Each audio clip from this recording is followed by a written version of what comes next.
Good afternoon, everyone. My name is Scott Anderson with Clackamas County's Public and Government Affairs Department. Today, we're here for the Local Public Safety Coordinating Council meeting. Malcolm McDonald, Director of Clackamas County's Community Corrections, will be chairing this meeting.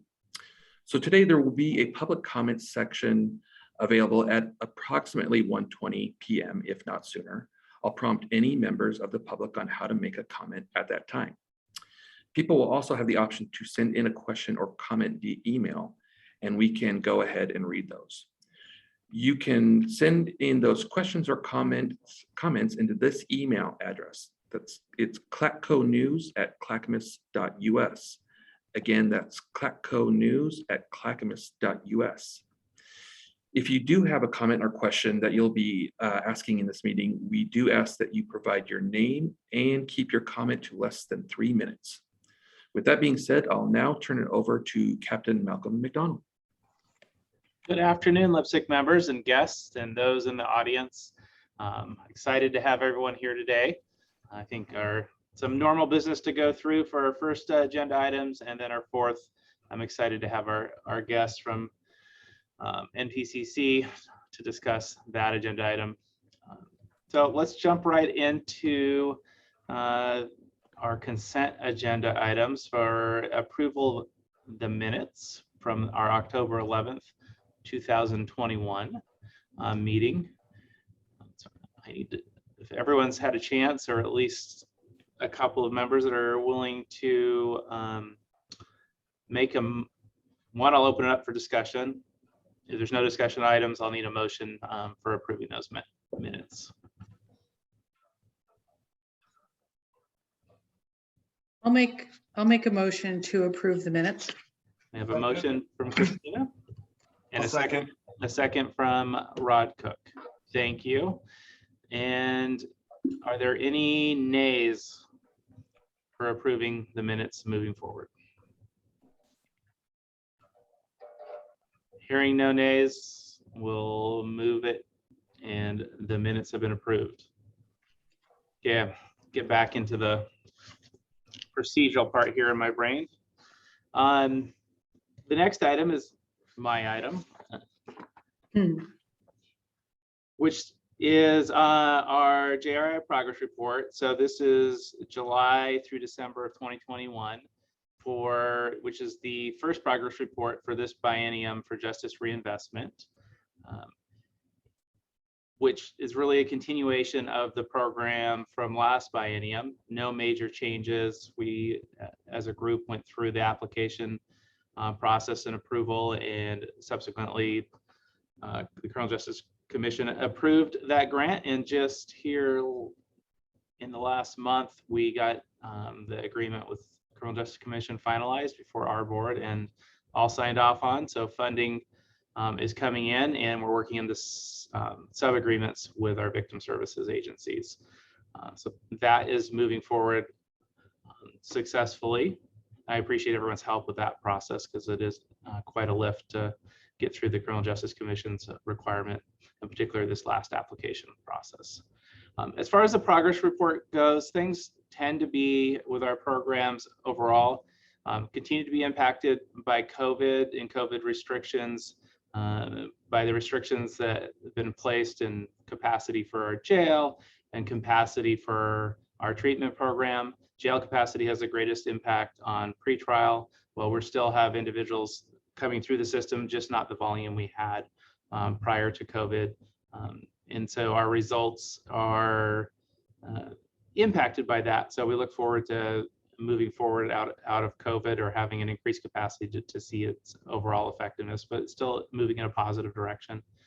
CSAP has had its challenges over the last 2 years, but I'd really say over the last year to 6 months, we've been able to stabilize our population at the limited capacity, has stabilized, and kind of reframing the program, and successfully been managing the COVID restrictions with our population and staffs adapting to that. So the stabilization, meaning that clients in the program have been more willing to stay compared to our first year of COVID, and make progress through it. We're also making plans as we have things open up more to reinstate our final, what traditionally in-house phase, which has been our biggest challenge of transitioning people straight out of inpatient treatment into the community with not a lot of transition that we had prior.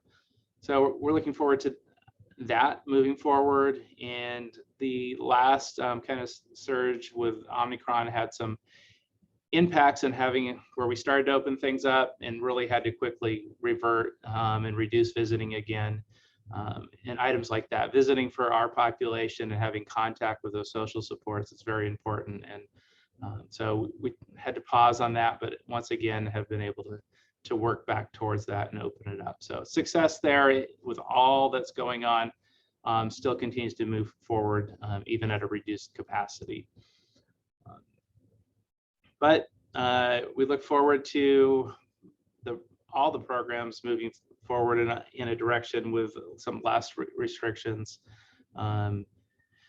Hopefully over the next period of time for the progress report. So when we get to the December to July progress report, that we have some, I guess, positive news on that front. I think we're all hoping for that, a variety of positive news when it comes to COVID moving forward, but specifically to our programs, that we can have additional information and additional capacity, particularly for CSAP and open additional beds, so we can provide more services to the clients that are in need. That's a general overview of the progress report. We did have, as we always do, a subcommittee that meets to review it and provide feedback to Valerie and I as we put the progress report together, and that was made up of DA Wentworth and Melissa Erlbaum and Judge Leininger. This last for this particular progress report. Bruce was not able to be there, but we certainly do appreciate the feedback we get in helping us make this the most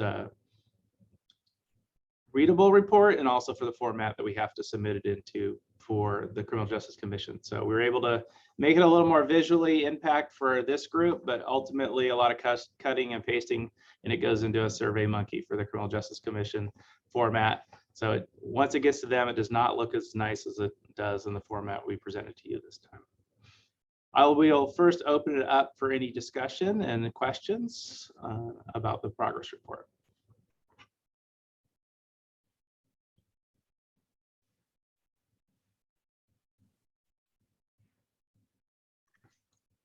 Christina McMahon. I just wanted to compliment you on all the great work that you have persevered and continued to do under these really, really, really trying circumstances, Malcolm. So kudos to you.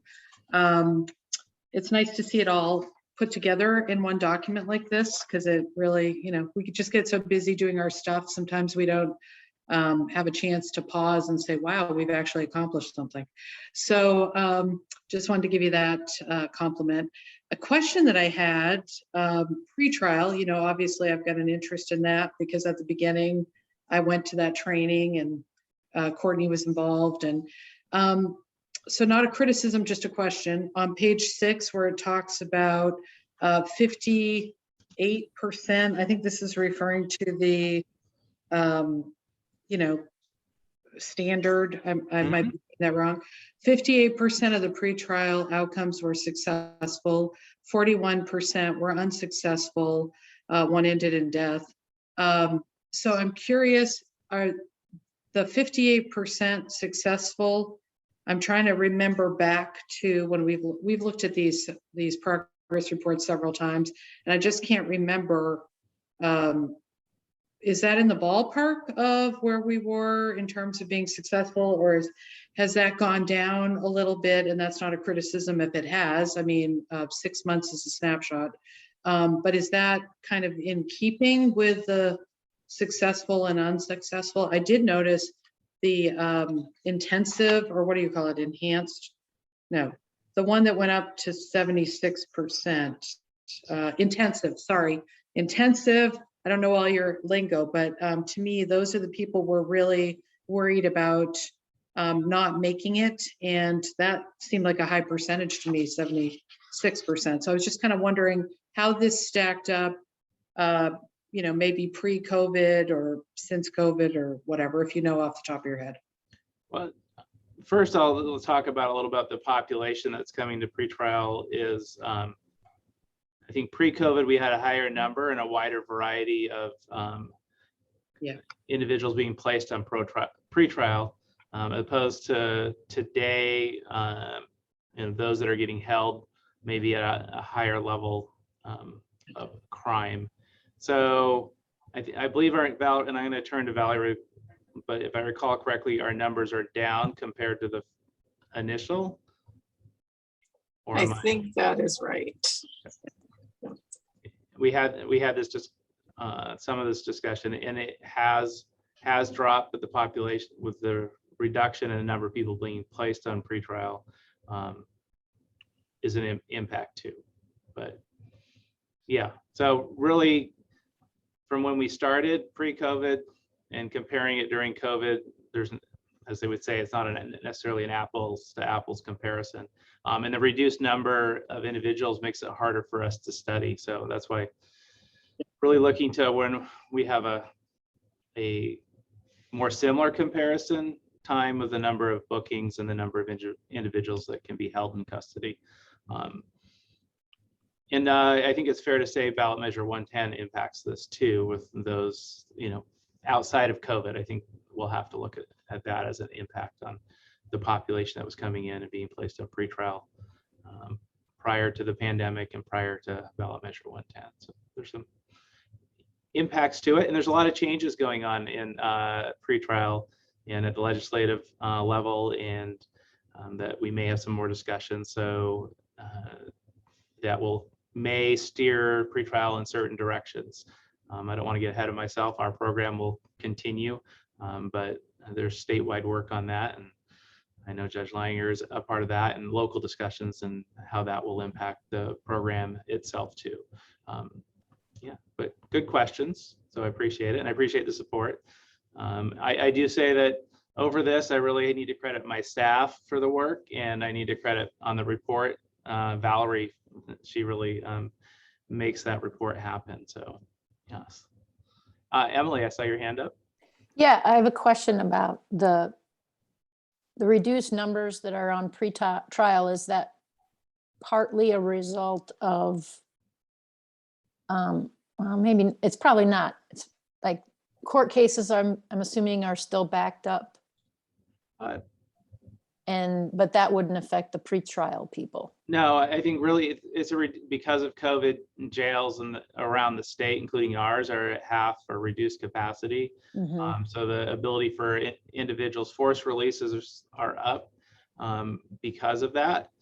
So the capacity to hold someone to get them to arraignment is reduced. The capacity over this time period for certain crimes to even make it to jail. So we're seeing bookings, here locally, the opportunity for more people to get booked in is going to increase, but capacity is, COVID has an effect on that still. So right. So we're booking fewer people? I don't have those numbers. Over COVID, yes, bookings have been down. Okay.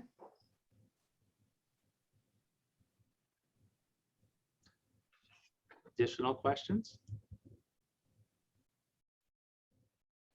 So basically, Melvin, oh my gosh, I'm sorry. I'm morphing you with a Calvin, I know. So basically, Malcolm, because I think we're experiencing similar things in our own little realm here. The few people that actually get to go to the jail, it's a more concentrated to even make the criteria. You have a much more concentrated group of higher risk to not show back up and therefore be unsuccessful than during like normal non-COVID times, I would say. Is that an accurate way to describe it? Yeah, they have a higher level of crime that keeps them in custody is the best way to make it to that first arraignment and be placed on, considered for pretrial and placed on pretrial. Yes. So. Great. Thanks. So I thought pretrial was like started within like the first 24 hours of their booking? Well, it's the number of hours they have to get to arraignment. So they actually have to make it to arraignment. So being booked on a Friday and that arraignment's not going to happen until Monday.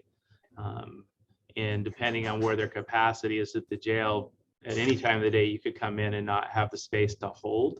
Or due to medical issues, the individual coming in may need to be released. So there's a variety of things that impact their ability to actually make it to arraignment and have that opportunity to be considered for pretrial. So if we're not booking people, we're being more discerning about who we do book, but are we,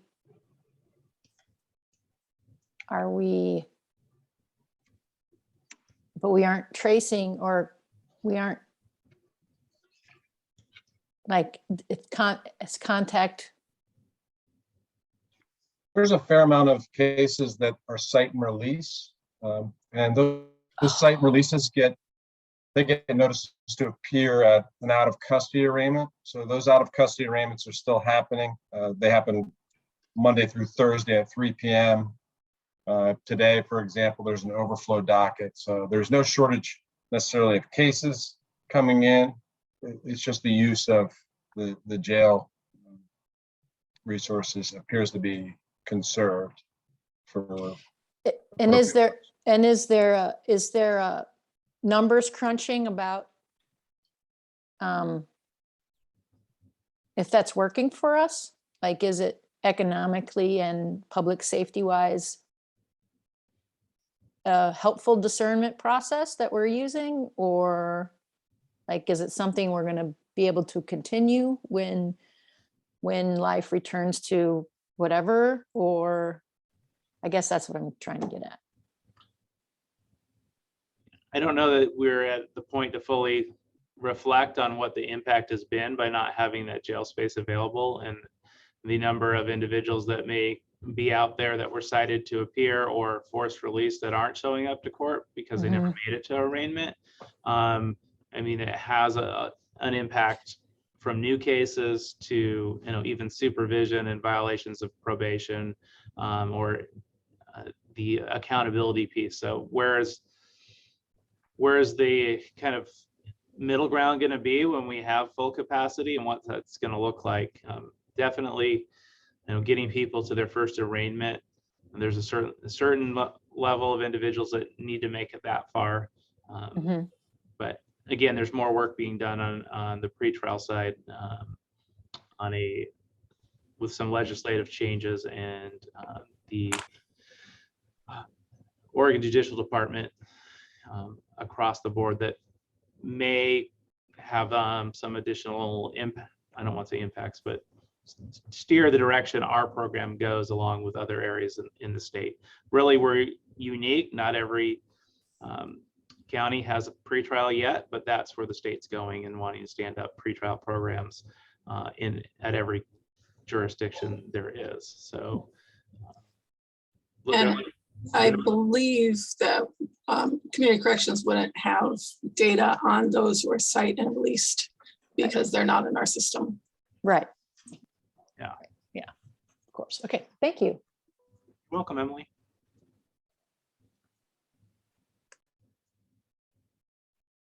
Further questions?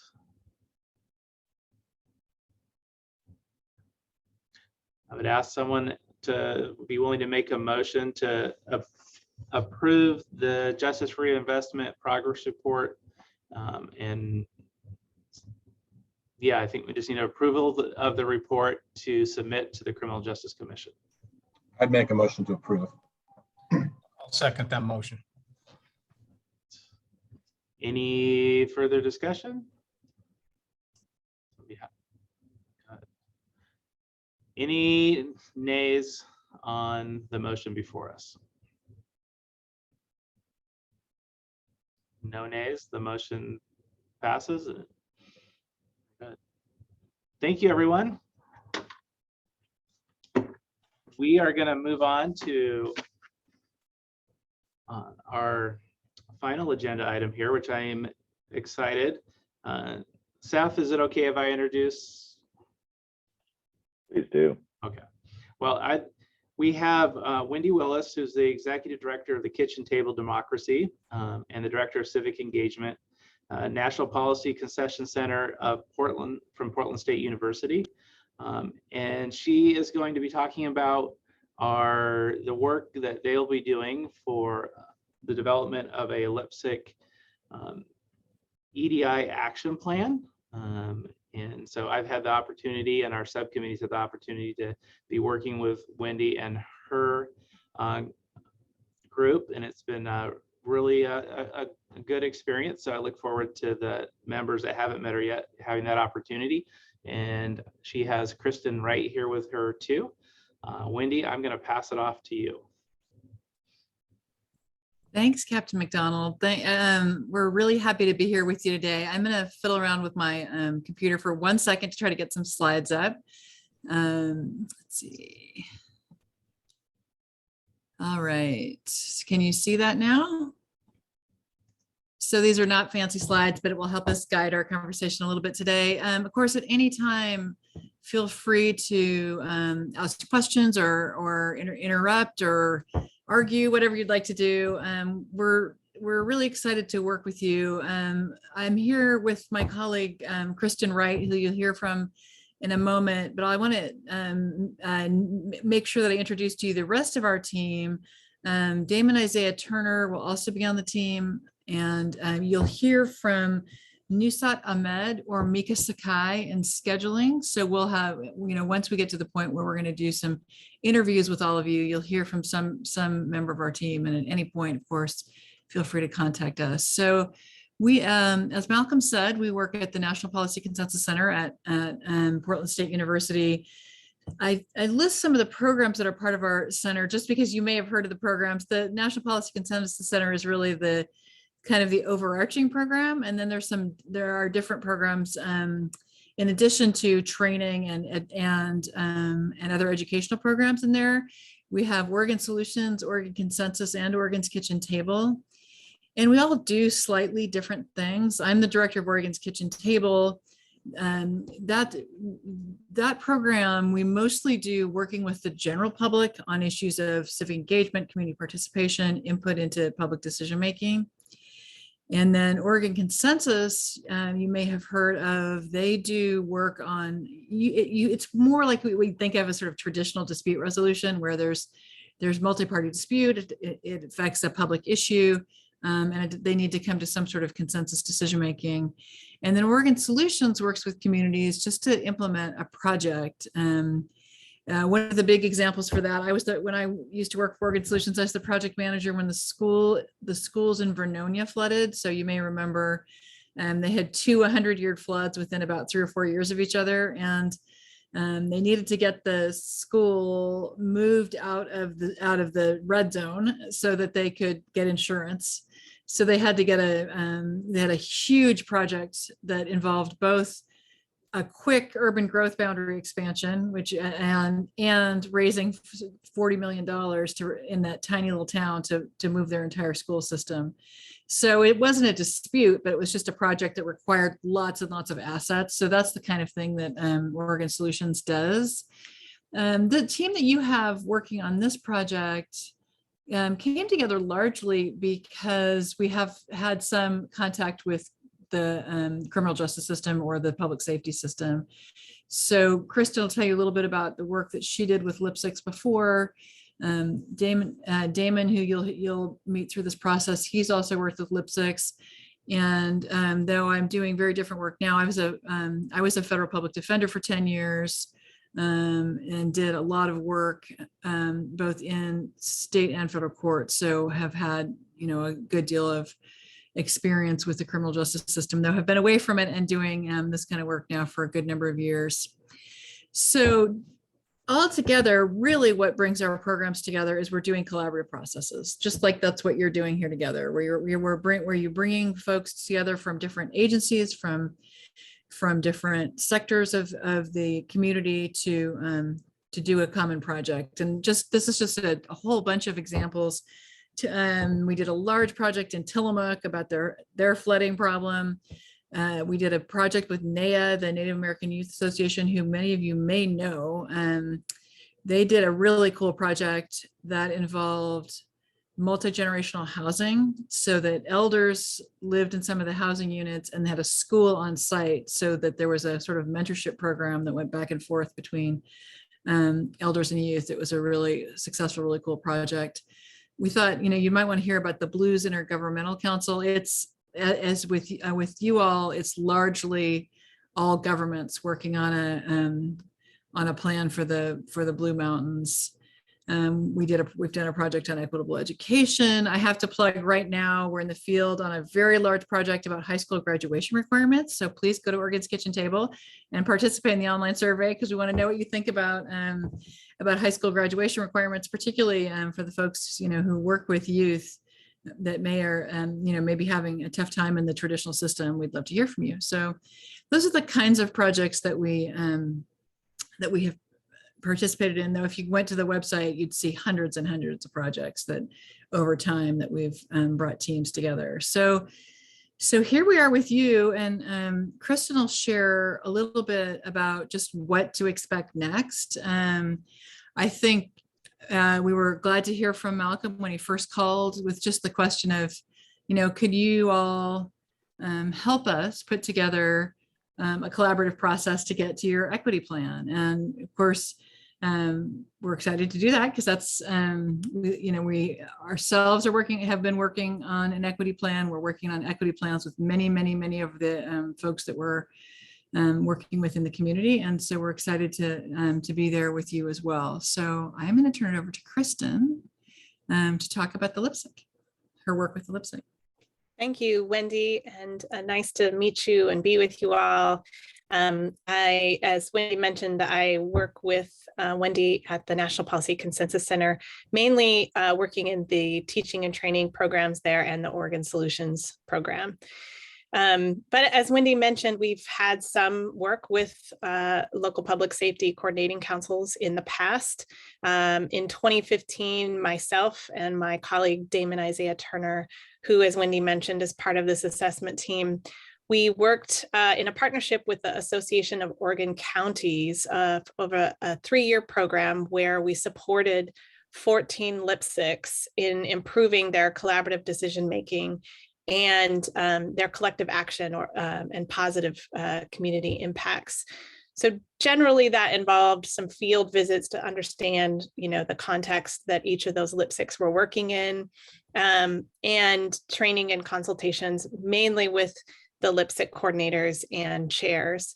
But that gave us some familiarity with the work of the LIPSICs and the differences that can exist between the different LIPSICs, given the very different contexts that they're working in.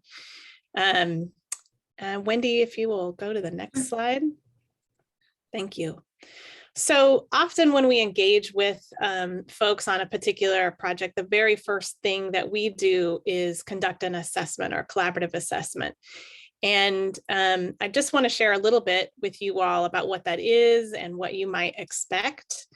So really, collaborative assessments are an opportunity for us to hear directly from people who are involved with an issue about their ideas or their perspectives, with the goal of determining whether working together is the right approach to addressing a particular issue. And if so, how could that collaboration be set up to have the most success? So we're often in those assessments looking at what are the issues as people see them. What are the opportunities to work together or not? What might be some of the challenges? What might be some of the constraints, for example, with resources or information? So we're really just hearing from people who are involved or affected by this issue. What do they think? What's your perspective about that? So in this case, and typically what we do is we conduct these assessments through interviews. So conversations one-on-one with a cross-section of people involved in the issue. These are people who are knowledgeable about an issue, who have resources or authorities related to an issue, or are affected by an issue. So in this case, for example, we would be speaking to, LIPSIC members, the subcommittee members, and other key stakeholders that are working in or affected by public safety and equity in Clackamas County. Typically, those interviews are around 45 minutes to an hour. We typically conduct them in person, or as our current context is kind of necessitated by the Zoom. And the specifics that are shared in those interviews are kept confidential by NPCC, but we will share out information in a non-attributable way, reflecting themes of what we've heard, for example. So themes of what people see are the issues or the opportunities or the challenges. So just to give you a little bit of an idea, some of the questions we might be asking in this particular assessment would be around understanding your organization's role or work, and then specifically related to equity. What do you see are the issues that need to be addressed as part of this work? And then digging in a little bit to understand better this LIPSIC's work, and what are the opportunities or challenges to working together on an equity plan? What might be some of the resources that are needed to undertake a successful equity plan, including, for example, information? Where might there be some constraints around those types of things? And then we also want to know, who do you think should be involved? Who should we be talking to understand better whether and how a collective effort might be successful? So that sort of gives you an overview of, what we do in a collaborative assessment, and the kinds of things that we're looking to hear from you all. But we'd also like to hear from you. So Wendy, I'm wondering if maybe you can stop sharing the screen just for a moment. We'd like to hear from you if there are things that you think might be important for us to consider as we're undertaking this assessment. People or that we might need to talk to, or other considerations that you think would be important. Or if you just have any questions about, what this assessment will look like, what the next steps might be. So anything you'd like to, I know that some of you, this is a repeat performance. So we appreciate you bearing with us through that as well.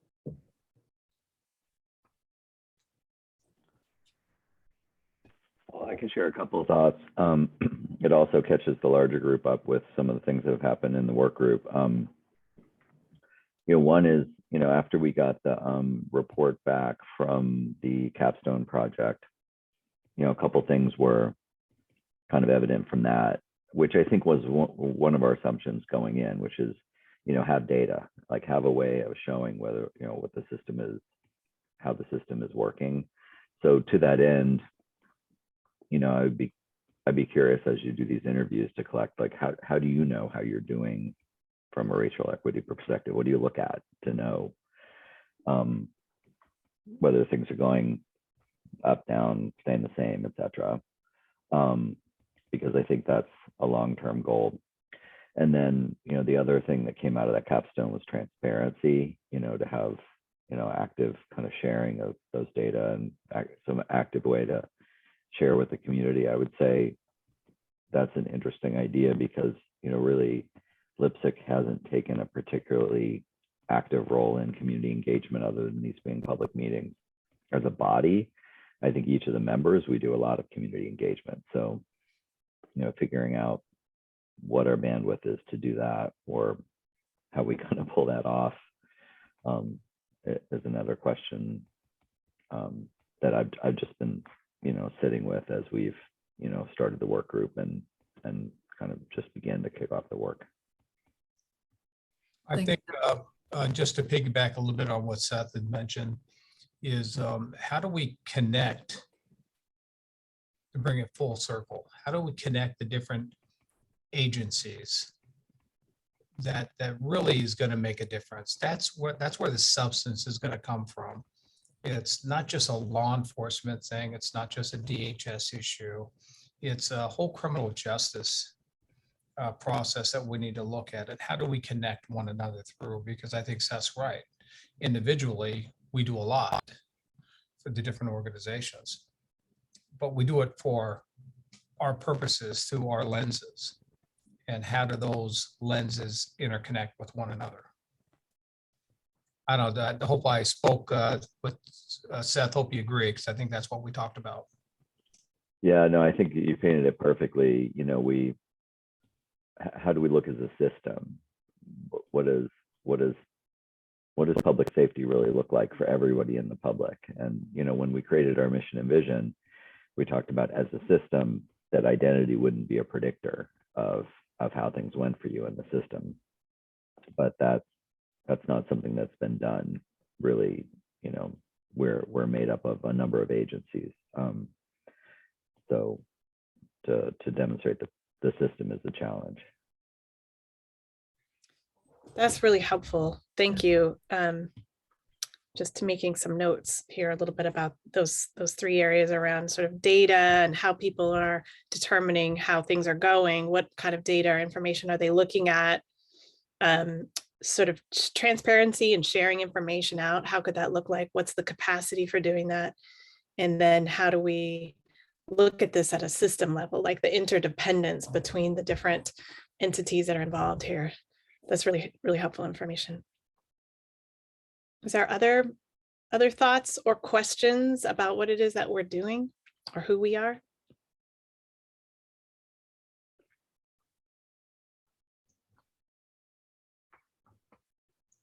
So one thing you might be curious about is what happens after the assessment.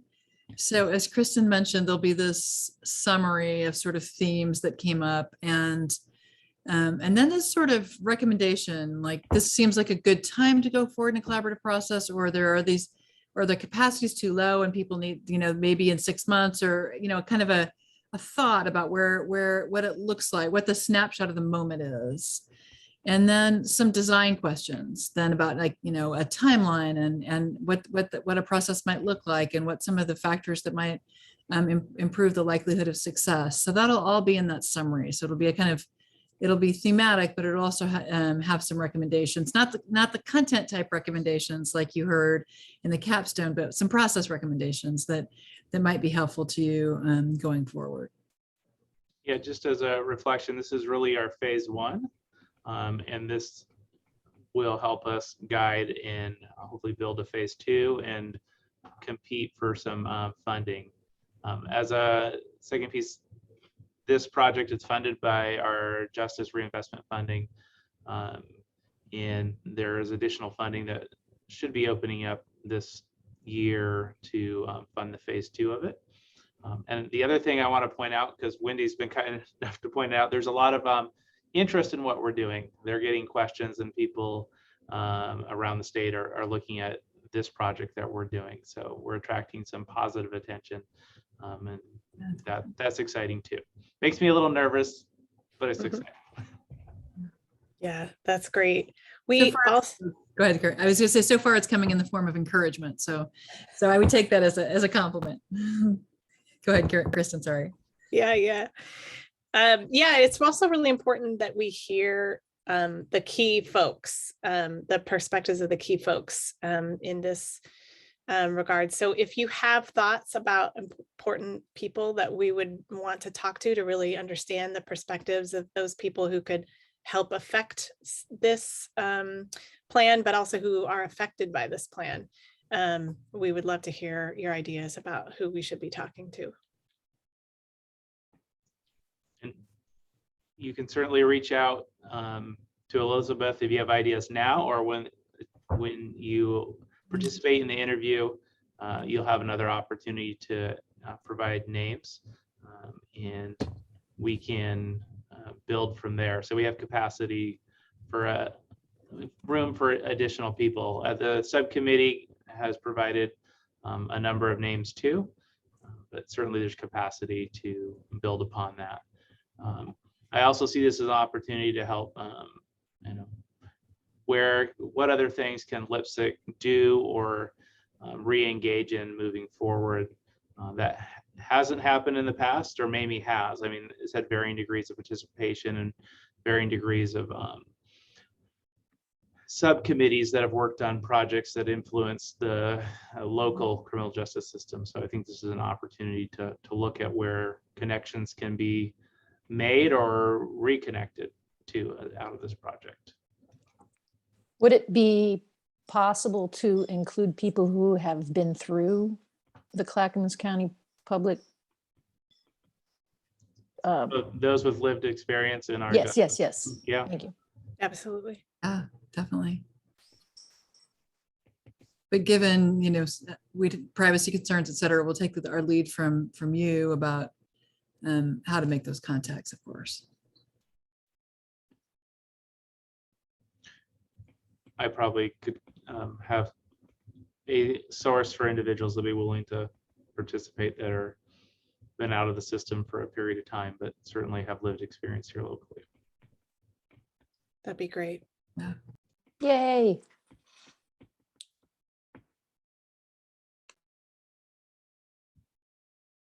And if, of course, at any point, like you'll get a call from us, but if at any point before then you're like, oh, I just have to tell you something, feel free to contact either one of us. We'll call you back or be happy to talk to you at any point through this process.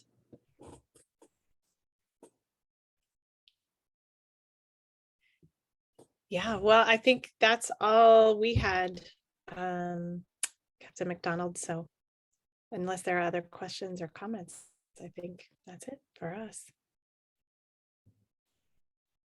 Any final questions for Wendy and her? It's Wendy and Kristen because there's only two of them today, but I've had the opportunity to meet her team and they are great to work with. So I certainly am looking forward to her getting and her team a chance to interview all the LIPSIC members and provide critical feedback. Rod, do you have a question? Yeah, and you could tell me this is a parking lot if it is, but just with all the homeless work that's happening and interaction with law enforcement, will this process ask questions about that new, it's not a new interface, but it's certainly a prominent interface. So will that part come out? Will this help that part of the system be talked about and brought to the forefront? I certainly think it could if it comes up, particularly in your interview. But yeah, I think those are things that also is that a discussion to have at LIPSIC to put on the agenda at some point and discuss. But equity as it goes for those that are experiencing poverty and houselessness is certainly part of developing our equity plan for LIPSIC as a whole. Because yeah, I think there's room for that. Thank you. Mm-hmm. Thank you, Rod. Thank you for raising that. Mhm. Okay.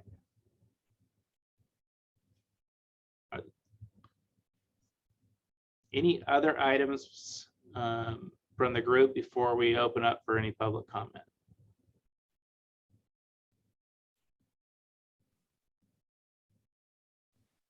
Malcolm, I have something to share if you're just. No, please. We received, I think I spoke about this quite a while ago, but we received a technical assistance grant from Series Policy Research to help us do an initiative called the Whole Youth Initiative, which is really focused on serving young people or improving the way that we serve young people that are involved with under the umbrella of the LGBTQ+ community. And last week, the first kind of piece of this was to do some foundational training for our staff. And we invited our partners in the Crossover Youth Practice Model Initiative. And anyway, they came and it was broken up. It's a 6-hour training, 2 3-hour virtual sessions. I love how I say they came and did that. I'm still used to people being in person, but it was virtual. And we just got fantastic responses from our staff. So the goal of this is to train folks in how to work with kids so that when we encounter them, for example, in our juvenile intake and assessment center, we can speak to them in a way that's supportive, respectful, and affirming. And it's also about data collection to be able to hopefully get information about what has been an invisible population in terms of data, so that we can do a better job of making sure that we're appropriately serving these young people and putting the resources where they're needed. So that's one piece of it. Another piece of it is helping us go through all our policies and protocols to see if we have inadvertently put bias into those processes, or if there's ways that we can improve our policies and protocols. So anyway, we're really excited. We just started that. It's a 2-year engagement. And like I said, it just began really last week. So anyway, just thought I'd share that. Thank you, Christina.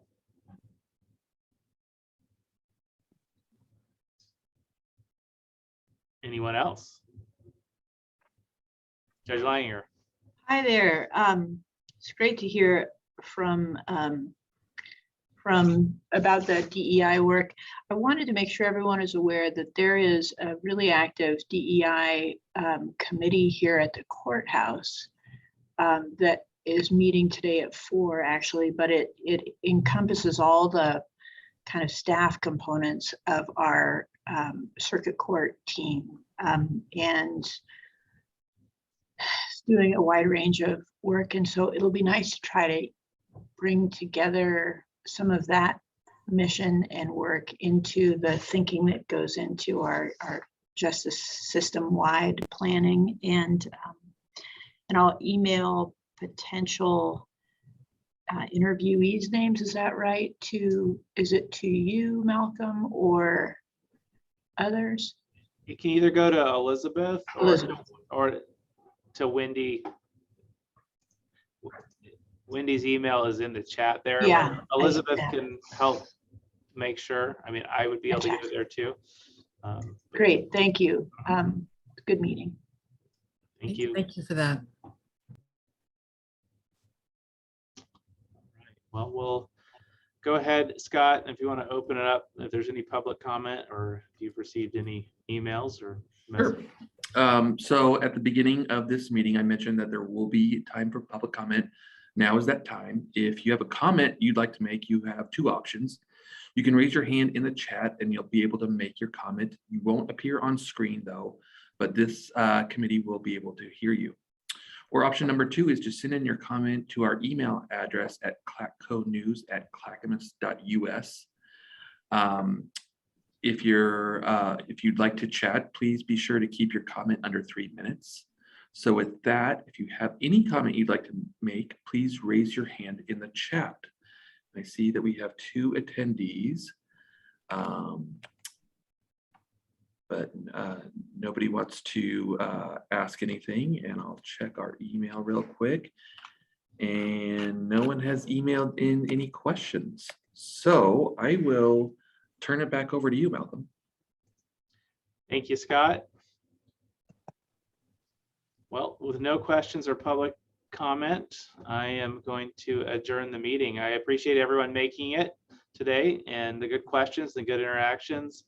And Wendy and Kristen, we look forward to having you back here when we're done with the interviews and we can have a conversation about what you've discovered. Thanks for having us. We're really looking forward to visiting with each of you. Thank you, everyone. Have a great day. Thanks, everybody.